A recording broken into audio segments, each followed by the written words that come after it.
మాకు తెలిసిన ప్రాంతాలైనా మాకు ఎప్పుడు కూడా ఊర్లు తెలియదండి.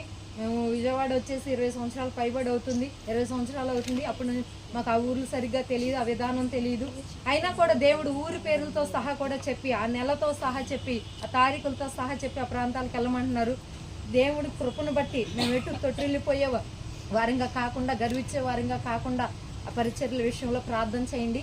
తమ్ముని యొక్క పేరు మహిమరాజు, తన భార్య పేరు మహిమరాణి. మరి వాళ్ళకి అప్పచెప్పిన పనిలో వాళ్ళు నమ్మకంగా ఉండేలాగిన మరి నా పేరు కృప, మరి నా పిల్లల ఇద్దరి విషయంలో, మా విషయంలో మేమందరం కూడా దేవుని పనిలో ఉండాలి. ఎలాంటి పరిస్థితులు ఎదురైనా సరే చచ్చిపోయేంత వరకు దేవుని పనిలో ఉండాలి. దేవుని పని చేస్తూ చచ్చిపోవాలి. దాని గురించి ప్రార్థన చేయండి. మరి అన్నయ్యకి పాంప్లెట్లు ఇచ్చాను. మీకు ఇప్పుడే ఒక 13 రోజుల ముందు ఎందుకు ఇస్తున్నానంటే మీరందరూ ప్రార్థన చేస్తారని, వాతావరణం కోసం, అనుకూలత కోసం, ప్రతి విషయం కోసం. ఎందుకంటే మా దగ్గర ఏమీ లేదండి, మేము నిస్సహాయంగా ఉన్నాము. మాకు అన్నీ ఇవ్వగలిగిన ఆయన పాదాలు పట్టుకుని ఉన్నాం. దాని గురించి మీ అందరూ ప్రార్థన సహాయం కోరుతున్నాను. ప్రార్థన చేయండి. దేవుడి ఇచ్చిన మాటలు దీవించింది కాక. దేవునికి స్తోత్రం. ఆగస్టు 15 సాయంత్రం 6 గంటలు కుస్నూరు గ్రామంలో ఈ సభ జరిగించబడుతుంది. మరి మీరందరూ కూడా దైవ చిత్తానుసారంగా మీ అనుకూలతను బట్టి పొందాలని తెలియజేస్తే నేను కూడా ప్రేమపూర్వకంగా తెలియజేస్తే దాని నిమిత్తం ప్రార్థించేద్దాము. దాని నిమిత్తమే దైవ చిత్తానుసారంగా జరిగించడం ప్రార్థించేద్దాము. ప్రవచనాలు నమ్ముతామా, దేన్ని నమ్ముతామా అనేది వాక్యాలు ఏదైతే ఉందో దాన్ని నమ్ముతాం. దేవుని స్తోత్రం కలిగింది. వాక్యంలో లేనిది దేన్ని నమ్మం. వాక్యంలో ఉంటే దాన్ని నమ్ముతాం, అది వాక్యానుసారంగా ఉంటే నమ్ముతాం. అది దేవునికి మహిమ కలుగును గాక, దేవునికి స్తోత్రం కలుగును గాక. మంచిది, ప్రార్థించేద్దాం వాటిలన్నిటి గురించి. ఆడపిల్లలైనా దేవుడు కొడుకున్నట్టు కష్టం పిలిచిన దేవుడు నమ్మదగిన వాడు కనుక విశ్వాసం ఉంటే ఆయనే మాట ఇచ్చాడని చెప్తుంది కదా. ఇచ్చాడంట, ఇస్తే ఆయన మాట ఇస్తే ఎట్లా ఉంటుంది? ఇక అసలు మామూలుగా ఉండదంటే దేవుడికి స్తోత్రం కలుగును గాక. అట్ట చూస్తే మనం అది అంతే, దాంట్లో సమస్య లేదు.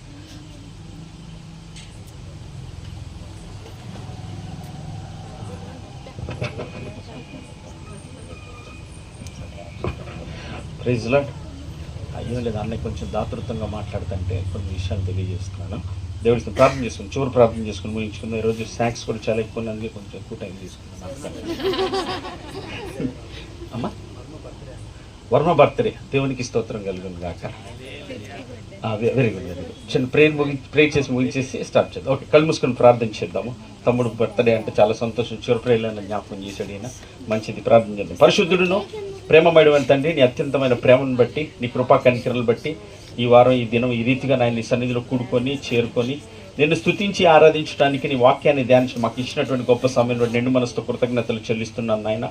వాక్యంలో చెప్పబడినటువంటి వ్యక్తులు ఏ రీతిగా నడుచుకున్నారో మేము ఆ రీతిగా నడుచుకోవాలని, మేము ఆ రీతిగా ప్రవర్తించాలని, ఆ రీతిగా నీ నామ మహిమార్థమే మేము ఉండాలని మీరు ఆలోచన చేసి మా కొరకు రాయించిన నీ పరిశుద్ధ గ్రంథంలో ప్రతి మాటను బట్టి నిండు మనసుతో కృతజ్ఞతాస్తుతులు చెల్లిస్తూ ఆ రీతిగా మేము జీవించినట్లుగా మీ కృపా సహాయం కోరుకుంటున్నాం నా తండ్రి నాయన. దావీదు అంటున్నారు, నీ వాక్యం నా పాదము దీపము, నా త్రోవలకు వెలుగే ఉన్నది అంటున్నారు నాయన. నీ వాక్యాన్ని ఎప్పుడైతే అనుసరించి నడుస్తామో నాయన, మా హృదయాలు గొప్ప సంతోషం, గొప్ప ఆనందం కలుగుతుంది. మేము ఏ స్థితిలో ఉన్నాం, మేము ఏ పరిస్థితిలో ఉన్నాం, పరిస్థితులు స్థితిగతులు బట్టి మాకు కాదు నాయన, నీ వాక్యాన్ని అనుసరించి నడిచినప్పుడే అటు వారిగా మేమందరం ఉండటానికి సహాయం చేయమని ప్రార్థన చేస్తున్నాను నా తండ్రి నాయన.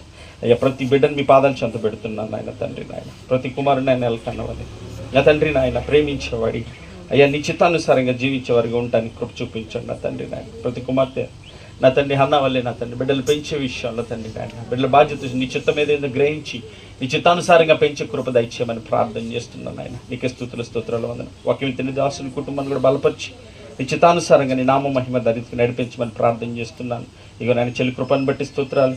ఆగస్టు 15వ తారీఖు మీ మాట చొప్పున ఆయన ఏర్పాటు చేస్తూ ఉండగా అయ్యా, మీరు మాట ఇస్తే దాన్ని నెరవేర్చే గొప్ప దేవుడు కనుక నీ నామ మహిమార్థమే ఘనంగా జరిగిస్తారని నమ్ముతున్నా. నీ పాదాలు చెంత పెడుతున్నాను నాయన. ఏం చేయటం నీకు ఇష్టమై ఉందో నాయన, ఎందరు రక్షణ పొందాలని, అందరు విడుదల పొందాలని, ఎందరి పట్ల నీ కార్యం జరిగించాలని ఉద్దేశించి ఏర్పాటు చేసేవా దినం నాయన. నీ కార్యమే క్రీస్తునందు నెరవేర్చబడును గాక. ప్రతి అంధకార సంబంధమైన క్రియలను, అంధకార శక్తులను యేసు నామములో లయపరుస్తూ నీ కార్యమును సమృద్ధిగా జరిగించి మహిమ పొందిన ఆయన నీవే కృప చూపించమని ప్రార్థన చేస్తూ స్తుతిస్తున్నాను. ఈ దినం నాయన తమ్ముడు వర్మని బట్టి స్తుతిస్తూ కృతజ్ఞతలు చెల్లిస్తున్నాను ఆయన. కుమారుడికి మరో సంవత్సరం దయాకరణ అనుగ్రహించినందుకు క్రీస్తునందుకు కృతజ్ఞతలు చెల్లిస్తూ బిడ్డ నీ చిత్తానుసారంగా నీ నామ మహిమార్థమైన ఆ కుటుంబం నాయన బిడ్డలు నీ కృపలో దయలో వర్ధిల్లున్నట్లుగా సహాయం చేయండి. తన వారిద్దరిని ప్రేమించి చంటి బిడ్డ నీ పాదాలు చెంత పెడుతున్నాను. ఆ బిడ్డ పనులు విశేషమైన కృప చూపించి గొప్ప కార్యాలు చేశారు. కృతజ్ఞతాస్తుతులు చెల్లిస్తున్నా తండ్రి నాయన. అన్న ఏ రీతిగా పెంచిందో నా తండ్రి నాయన, ఆ రీతిగా నేను పెంచే జ్ఞానం నా సహోదరికి దయచేసి ఆ కుటుంబాన్ని నామ మహిమార్థమే దీవించి ఆశీర్వదించు. వచ్చిన ప్రతి చెల్లిని, అక్కని, అన్నని, కుటుంబాన్ని పాదాలు చెంత పెడుతూ మేమందరం మీ చిత్తానుసారంగా నాయన వాడబడినట్లు కృప చూపి సహాయం చేయండి. యూట్యూబ్ ఛానల్ కూడా మీ చిత్తానుసారంగా నడిపించి సహాయం చేయండి. మందిర నిర్మాణ విషయంలో నాయన వాగ్దానం చేసి అదొక్కటే నాకు ఆధారం, ఇంకోటి ఏది లేదు నాయన. మాట ఇచ్చిన దేవుడు, నమ్మదగిన దేవుడు. పర్వతాలే తొలగిపోయింది, మెట్టలే తత్తడి, నీ కృప మమ్మల్ని వీడిపోలేదు నా తండ్రి. ఇంతవరకు నీ కృపనే నడిచింది, ఇకనో నీ కృపనే నడిపించి శక్తి కలిగిన దేవుడు నీ పాదాలు చెంత పెడితే నీ చిత్తానుసారంగా నడిపించి ఎవరు వ్యతిరేకంగా ఉన్నారు నాయన వారిని అనుకూలపరిచి వారిని నీ ప్రేమ పొంది వారు కూడా తెలుసుకొని నీ పాదాల చెంతకు వచ్చినట్లుగా వారందరినీ కృప చూపించి సహాయం చేస్తామని నమ్మి నీ పాదాలు చెంత పెడుతూ సమస్త ఘనత మహిమలు మీకే చెల్లిస్తూ మళ్ళీ తిరిగి నా తండ్రి మరొక సమయం మీ సన్నిధికి వచ్చే వరకు మీ వాక్యాన్ని అనుసరించి నడిచే బిడ్డకు మీ అందరూ కృప చూపించమని యేసుక్రీస్తు వారి పరిశుద్ధ నామం పేరిట ప్రార్థించి స్తుతించి వేడుకొనిచున్నాను నా ప్రియ పరలోకపు తండ్రి. ఆమేన్. పరలోకమందున మా తండ్రి, మీ నామం పరిశుద్ధపరచబడునుగా, మీ రాజ్యం మాకు వచ్చునుగా, మీ చిత్తమే పరలోకమందు నెరవేర్చినట్లు భూమి అందు నెరవేరునుగా. మాకు కావలసిన ఆహారం నేడు మాకు దయచేంతని మెడల అపరాధం చేసిన వారిని క్షమించలాగా మా అపరాధాలు క్షమించడం, మన శోధనలోనికి తేక కీళ్ళని తప్పించండి. ఎందుకంటే రాజ్యము, బలము, శక్తి, మహిమ నిరంతరం నీవే ఉన్నావు తండ్రి. ఆమేన్. అశ్రంతా ముగించుకుందాం. సర్వసృష్టికర్త అయిన మన తండ్రి అయిన దేవుని ప్రేమయు, సర్వమానవాళి రక్షకుడైన మన ప్రభువైన యేసుక్రీస్తు వారి కృపయు మనల్ని ఆదరించి బలపరిచి తండ్రి చిత్తాన్ని జరిగించి తండ్రి రాకడి సిద్ధపరిచే పరిశుద్ధాత్మ యొక్క అన్య సహవాసము సన్నిధి కూడి ఉన్న మనకును సకల జనులకు సకల పరిశుద్ధులకు జరిగిన ఆగస్టు 15 కూడికకు సహోదరుడు వర్మకు ఈరోజు పుట్టినరోజు పిల్లలు కాడికలు జన బిడ్డలందరికీ సదా తోడుగుండి ఆయన కృపలో బలపరిచి ఆయన చిత్తం వారి జీవితంలో నెరవేర్చబడునుగాక, ఆయన కార్యములే నెరవేర్చబడునుగాక, ఆయన చిత్తానుసారంగా జీవించే కృప మనకు ఆయన దయచేయునుగాక. Praise the lord. మరొకసారి మీ అందరికీ వందనాలు. తిరిగి రేపు ఆదివారం ఉదయం 8 గంటలకే ఆరంభించబడుతుంది. ఫస్ట్ సండే సంస్కార ఆదివారం. మీరు అందరూ సిద్ధపడి రావాలని ప్రభుత్వం తెలియజేస్తున్నాయి. ఈ సమయంలో ఒక 2 నిమిషాలు మీరు అలా కూర్చుంటే కేక్ కటింగ్ జరుగుతుంది. త్వరగానే మీకు మంచి స్నాక్స్ అవన్నీ ఏర్పాటు చేశారు చక్కగా.